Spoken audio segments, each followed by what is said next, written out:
तो खबर आजमगढ़ से, जहां बुधवार को शहर के एक निजी हॉस्पिटल में आयोजित पत्रकार वार्ता में सोशल मीडिया के माध्यम से महिला शिक्षक संघ में उत्पन्न विवाद में दूसरे पक्ष ने जिलाध्यक्ष शिखा मौर्य द्वारा प्रेस के माध्यम से जो भी आरोप लगाए गए थे उसे मंडल अध्यक्ष प्रज्ञा राय ने सिरे से नकार दिया है।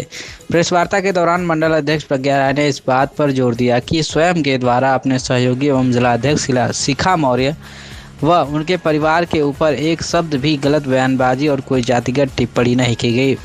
यह सही है कि सोशल मीडिया पर कॉमन मित्रों द्वारा पहलगाम की घटना को लेकर उत्पन्न माहौल में राष्ट्रीय पक्ष एवं सैन्य सुरक्षा तथा सरकार के प्रति भरपूर समर्थन दिखाया गया एवं दूसरी तरफ से सरकार की आलोचना एवं सैनिकों के मनोबल को तोड़ने के कार्य की आलोचना की गई।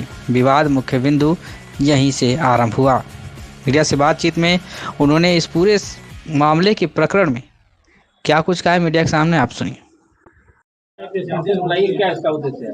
पीछे चुप रहिएगा आप लोग। मेरा नाम प्रज्ञा राय है, मैं शिक्षिका हूँ और एक निधि संस्थान अपराजिता सेवा संस्थान की मैं सचिव भी हूँ। तो आज क्या उद्देश्य है, आपने प्रेस वार्ता बुलाई, क्या कारण है? प्रेस वार्ता बुलाने का सर यही है कि पिछले दिनों सोशल मीडिया पे कुछ ऐसी चीज़ें हुई हैं जिसके बारे में काफ़ी सारी गलतफहमियाँ हैं। मैं चाहती हूँ कि मैं अपनी चीज़ों को वहाँ पर स्पष्ट रूप से प्रस्तुत कर सकूँ और आप लोग भी इससे परिचित हैं। मैं चाहती हूँ आप प्रश्न करें, जो भी प्रश्न आपके मन में है वो प्रश्न करें, मैं उनका रिप्लाई करने की कोशिश करूँगी। जैसे एक कहा यह जा रहा है कि प्राथमिक शिक्षक संघ की जो लड़ाई है, आप मंडल अध्यक्ष हैं और शिखा जी जो है जिला अध्यक्ष हैं, तो क्या उसको लेके कुछ लड़ाई का कारण है या सोशल मीडिया पे दोनों तरफ के लोगों की तरफ से जो क्रिया प्रतिक्रिया हुई उसको लेकर लड़ाई है? सर, राजनीतिक इसमें ऐसा कुछ भी नहीं है। महिला शिक्षक संघ में मैं मंडल अध्यक्ष के पद पे हूँ और शिखा जिला अध्यक्ष हैं। शिखा मेरी बहुत अच्छी मित्र हैं, मैं उनका बहुत सम्मान करती हूँ और हम सबकी सहमति से वो जिला अध्यक्ष हैं, हम और उन लोगों की सहमति से मैं मंडल अध्यक्ष हूँ। तो घटनाक्रम की शुरुआत कहाँ से हुई? सर मुझे नहीं पता ये घटनाक्रम कैसे शुरू हुआ। 30 तारीख को मेरे बेटे का जन्मदिन था, मैं लखनऊ में थी और जब मैं सुबह में उठी तो मैंने देखा कि बहुत सारे स्क्रीनशॉट मेरे वॉल मतलब व्हाट्सएप पे आए हुए थे। मुझे पहले समझ में नहीं आया कि ये चीज़ें क्या हुई। मेरे फ़ोटो के साथ काफ़ी गंदे और बहुत ही भद्दे अश्लील टाइप के कमेंट किए गए थे। ये चीज़ 1-2 दिन पहले भी मेरे संज्ञान में आई थी, तब मैंने पता लगाया कि कौन ऐसा कर रहा है, तो पता चला कि शिखा की छोटी सिस्टर हैं स्वप्निल मौर्य। मैं उनको जानती नहीं हूँ, लेकिन ये पता किया तो बताया कि स्वप्निल मौर्य हैं। वो उनकी किसी से गाली गलौज का जो भी होगा मुझे नहीं मतलब है, लेकिन उसमें मेरी फ़ोटोज़ मेरी वीडियोज़ लगा करके उन्होंने अपने पेज पे पेस्ट किया हुआ था और मैं अनफ्रेंड थी तो मेरे पे कभी शो नहीं करता था। फिर मैंने शिखा जी से बात किया, मैंने कहा कि ये क्या हो रहा है, क्यों आप लोग ऐसा कर रही हैं? तो उन्होंने कहा कि वो आराधना राय हैं जो कि मुझ पे कमेंट करती हैं, तो वो उसका प्रकरण है, आप इस प्रकरण में कहीं भी नहीं हैं। मैंने कहा मैं निश्चिंत हो गई सर, मुझे नहीं पता था कि आराधना राय कोरोना टाइम में मैंने वर्क किया है, तो आराधना राय तब मुझसे जुड़ी थी, लेकिन तो कुछ चीज़ें ऐसी थी कि हम लोगों में आपसी मतभेद हुआ और आराधना राय ने मुझे ब्लॉक कर दिया। हम लोग टच में नहीं थे। फिर क्योंकि आराधना राय ने मुझे ब्लॉक किया हुआ था तो मुझे पता नहीं था कि वो क्या लिख रही हैं या उनके कमेंट्स क्या हैं। आप लोग सोशल मीडिया यूज़ करते होंगे तो आपको पता होगा कि वो कमेंट्स करती होंगी, तो मुझे दिखता नहीं था। मैं निश्चिंत थी कि चलो अब इसमें कहीं कुछ भी नहीं है। आप लोग चाहेंगे तो मैं शिखा के सारे मैसेजेस आपको दिखा दूँगी। लेकिन 30 की रात को जब मुझे सारे मैसेजेस आए तो मैं एकदम से घबरा गई। मुझे कुछ समझ में नहीं आया कि मेरी फ़ोटो के साथ इस तरह से अश्लीलता की जा रही है। सर, मैं बहुत टाइम से सोशल वर्क कर रही हूँ। अब जो लोग मुझे जानते हैं वो जानते हैं कि मैं किस नेचर की हूँ। मैं बहुत ही कि आपने एक अश्लील कमेंट के समर्थन में उस पे लाइक किया जिसकी वजह से विवाद बना। सर मैं उस पे भी मैं बात करूँगी, लेकिन अब अगर कंटिन्यूटी टूटेगी तो शायद मैं अपनी बातों को अच्छे से नहीं रख पाऊँगी। तो सर मैं बहुत घबरा गई। उसके बाद मुझे कुछ समझ में नहीं आया, तो क्योंकि बहुत सारे अच्छे लोग हैं जो मेरे समर्थन में हैं, मेरे समाज सेवा के कार्यों को पसंद करते हैं, तो मैंने आईजी सर से बात किया। सुभाष दुबे सर लखनऊ में थे, मैंने उनसे बात किया। मैंने कहा सर मुझे कभी नहीं लगा था कि मुझे खुद के लिए अब मदद मांगनी पड़ेगी। मैं लोगों की मदद करती हूँ, खुद को बहुत सक्षम समझती हूँ, कभी किसी विवाद में नहीं पड़ती, लेकिन फर्स्ट टाइम मेरे साथ इस तरह की चीज़ें हो रही हैं कि मेरे लिए इस तरह से अश्लील कमेंट किए जा रहे हैं। और सबसे बड़ी बात है कि मैं समझ नहीं पा रही हूँ कि मेरे साथ ये हो क्यों रहा है। तो उन्होंने कहा कोई बात नहीं, आप एक साइबर में रिपोर्ट कर दीजिएगा मैं वापस आजमगढ़ आई, मैंने जाकर डीआईजी सर से बात किया। सर ये सब कुछ मेरे लिए पहली बार था, मुझे नहीं पता था कैसे FIR करते हैं, कैसे साइबर में जाते हैं, कैसे क्या चीज़ें करते हैं। 2 दिन में बहुत तनाव मेरी बहरहाल किसी तरह से ये। और सर इसके पहले आईजी सर से बात करने के बाद मैंने विवेक पांडे जी हैं जो कि शिखा के साथ में है, मैंने देखा है, उनसे बात किया कि प्लीज़ तुम लोग ये सब चीज़ें हटा दो, मैं नहीं इन सब मामलों में पढ़ना चाहती हूँ। नीरज सिंह होंगे, मैंने उनसे भी बात किया कि प्लीज़ भैया आप लोग देखो इस तरह की चीज़ें मेरे साथ, मैं ऐसी सर नहीं हूँ। मैं सोशल मीडिया के विवाद से आप शहर में पता करिएगा, मैं बहुत ही सॉफ्ट हार्टेड हूँ, हर व्यक्ति की मदद करती हूँ। यहाँ तक कि शिखा की मैं बात कर रही हूँ, शिखा का विवाद हो गया था महिला शिक्षक संघ में, प्रदेश से उनसे 25,000 रुपये मांगे जा रहे थे, सबको पता है। वो पैसे नहीं दे रही थी, उनके पास पैसे थे या नहीं थे या जो भी उनका समस्या थी मुझे नहीं पता, लेकिन उनके ऊपर बहुत प्रेशर था, बहुत बदतमीजियाँ की जा रही थी। सर मेरा उसमें कहीं कोई इनरोलमेंट नहीं था, फिर भी मैंने अपने अकाउंट से 25,000 रुपये सिर्फ इसलिए दिए क्योंकि मैं शिखा को जानती थी, मैं उनके लिए बदतमीजियाँ नहीं सुन सकती थी, उनको गालियाँ दी जा रही थी, वो मुझसे बर्दाश्त नहीं होता था। मैं इतने लोगों की खुद मदद करती हूँ, आगे से आगे सबके लिए खड़ी रहती हूँ, और इस तरह की चीज़ें मैंने देखी तो मैं एकदम से घबरा गई। फिर नहीं कुछ समझ में आया तो फिर मैंने FIR करवाया।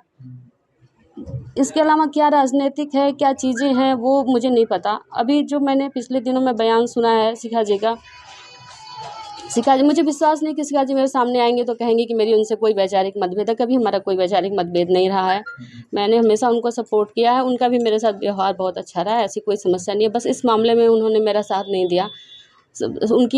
मेरी और उनकी म्यूचुअल फ्रेंड है शालिनी राय, आप उनसे भी बात कर सकते हैं। शालिनी राय से भी मैंने रिक्वेस्ट किया था कि प्लीज़ सोशल मीडिया पे ऐसा हम लोग एक सम्भ्रांत परिवार से हैं, अच्छे परिवार से हैं, आप समझ सकते हैं कि हम लोगों को बाहर निकल के काम करने के लिए कितना फेस करना पड़ता है, अपने परिवार से लड़ना पड़ता है कि हमें काम करना है।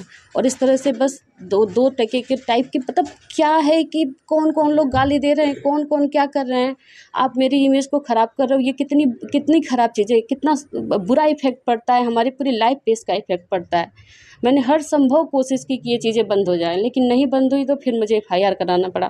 कल मुझे किसी ने वीडियो, मैं तो सोशल मीडिया से एकदम दूर हूँ, मुझे मोबाइल भी नहीं दी जा रही, लेकिन लोगों ने बताया कि शिखा जी ने कहा कि वो जातिवाद कर रही हैं।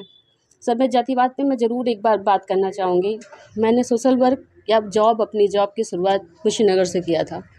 मुसर बस्ती में मैंने काम किया, मेरा बंद विद्यालय था, मैंने 270 बच्चों का एडमिशन वहाँ पे मुसर बच्चों को ढूंढ के किया, उनके घर जाना, उनके साथ रहना, उनके साथ खाना पीना, सब कुछ। मेरे अंदर ऐसा कुछ नहीं है। यहाँ जिस विद्यालय में पढ़ाती हूँ हरिजन बच्चे हैं, आप मेरी प्रोफाइल चेक करिए, हर बच्चा मेरे साथ माँ की तरह से जुड़ा हुआ है, सब मुझसे बहुत प्यार करते हैं, मैं उनसे बहुत प्यार करती हूँ।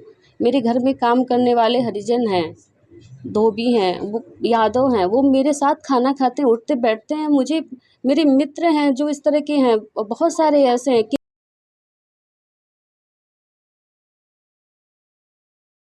मेरे विषय में पूरे शहर में जो भी मेरे परिचित, मेरे दोस्त में, उनके साथ रहने वाले लोग, यहाँ तक कि शिखा तक से पूछिए मेरा नेचर, मैंने कभी किसी से लड़ाई नहीं किया, कभी झगड़ा नहीं किया, कभी गलत कमेंट नहीं किया, कभी मतभेद नहीं किया। डॉक्टर ने क्या बताया आपको? सर डॉक्टर ने कहा है कि कुछ प्रॉब्लम है, वो मुझे नहीं बता रहे हैं, कह रहे हैं डिप्रेशन से कुछ प्रॉब्लम है, लेकिन कार्डियक की कोई दिक्कत है? हाँ सर कह रहे हैं कि कुछ प्रॉब्लम है। आप अब जो भी सर वो लोग मुझे नहीं कुछ बताएंगे, जो भी होगा आप पंकज सर से बात कर सकते हैं, उन्होंने बोला था कि जो भी अगर होगा तो आप मुझसे बात करा दीजिएगा, मैं उनसे बात कर लूँगी। और कुछ कहना चाहती हैं? नहीं सर मैं कुछ नहीं कहना चाहती हूँ, बस ये कहना चाहती हूँ कि किसी भी महिला के सम्मान के साथ, एक महिला होकर के महिला सम्मान, इस तरह की चीज़ों, सम्मान के साथ उनको बहुत अश्लील सर कमेंट किए गए और नहीं तो सर जान से मारने की धमकी दी गई, सर करने की धमकी दी गई। सर जिसने कमेंट किया आप उनको FIR करा के उनको फांसी पे लटका दो, वो चाहे वो सत्या हो जिनका उन्होंने नाम लिखा है, शिवम हो और पता नहीं किसका किसका जो भी हो,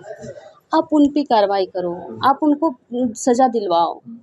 मैंने तो कुछ नहीं किया। अच्छा, आपका उसके लिए कोई लेना देना नहीं है? मेरा कुछ लेना देना नहीं है। वो सब ने उनको सबको बुला लो सर, आप लोग सबको बुलाओ। अगर कोई व्यक्ति एक बार ये कह दे कि हमने ये प्रज्ञा दीदी के कहने पे किया है, तो सर वो लोग जो कहेंगे वो मैं करने के लिए तैयार हूँ।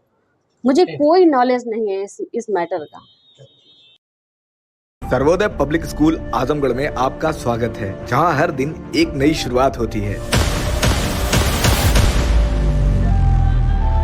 यहाँ आपके बच्चे की अच्छी शिक्षा और बेहतर भविष्य के लिए नई शिक्षा नीति 2020 के अनुरूप पाठ्यक्रम है और इससे जुड़ी सभी सुविधाएं उपलब्ध हैं। यहाँ sports, horse riding, dance classes जैसी यूजफुल एक्टिविटीज तो होती ही हैं, साथ ही लाइब्रेरी, म्यूजिक और आर्ट एंड क्राफ्ट के थ्रू भी बच्चों की क्रिएटिविटी को स्पेशली बढ़ावा दिया जाता है। बच्चों को तकनीकी दुनिया से जोड़े रखने के लिए स्मार्ट क्लासेस, रोबोटिक्स और कंप्यूटर लैब्स उपलब्ध हैं। छोटे बच्चों के लिए अलग से प्ले सेट एरिया है और एक्टिविटी रूम की व्यवस्था है। सर्वोदय स्कूल में बड़ी क्रिकेट एकेडमी के साथ ही हेल्थ और वेलफेयर क्लब भी है, जहां पर बच्चों को सेहतमंद और खुश रखने की पूरी कोशिश की जाती है। 6th क्लास से गर्ल्स के लिए सेपरेट क्लासेस और बिल्कुल सुरक्षित स्कूल बस सर्विसेज, वो भी GPS के साथ सभी रूट्स के लिए अवेलेबल है। आने वाले दिनों में सर्वोदय स्कूल में स्विमिंग पूल, ऑडिटोरियम और बास्केटबॉल कोर्ट जैसी कई शानदार सुविधाएं मिलेंगी। बाकी वेल क्वालिफाइड स्टाफ तो मौजूद है ही सर्वोदय पब्लिक स्कूल आजमगढ़ पर, जहां हर बच्चा खुद को और बेहतर बना सकता है। Sarvodaya public school